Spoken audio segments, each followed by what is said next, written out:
Animateur vedette de l'émission N'oubliez pas les paroles ou encore Taratata, Nagui anime aussi son émission de radio sur France Inter et producteur de plusieurs émissions et fictions. Véritable bourreau de travail, l'époux de Mélanie Page fait l'objet de vives critiques concernant ses méthodes. Pourtant devenu l'une des personnalités préférées des Français, il semblerait que l'ambiance en plateau ne soit pas la même que devant le public.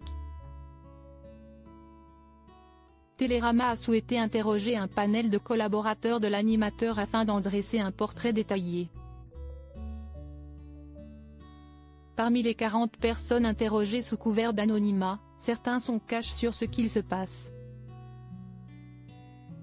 Si on voit Nagui rire et chanter en access sur France 2, ce n'est pas la même chose lorsque les caméras s'éteignent selon l'un des interlocuteurs de Télérama, il a le bras très long. Il peut vous fermer des portes partout. Patron craint et négociateur redouté, l'un des anciens dirigeants de France Télévisions précise, vous n'imaginez pas les bras de fer que Nagui engage derrière les sourires.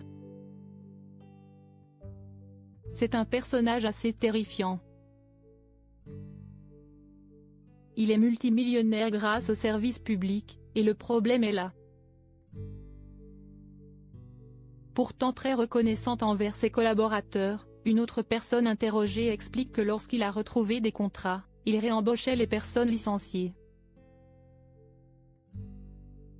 Une preuve d'humanité de la part de celui qui est désormais à la tête d'un empire. Supérieur à Mélanie Page, Didier Deschamps.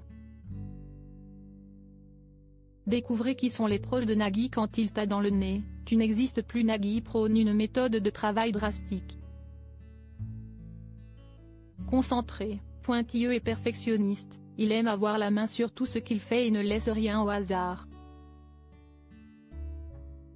Si Michel Simès congratule sa vigilance pour chaque détail, l'humoriste Florence Mendez s'est voulue lanceuse d'alerte. La jeune femme a dénoncé avoir été victime de harcèlement de la part d'une très proche collaboratrice de travail. Après ce témoignage, plusieurs personnes ont pris la parole et certains l'ont décrit comme étant raide, tranchant, perfectionniste jusqu'au délire et dans le rapport de force permanent.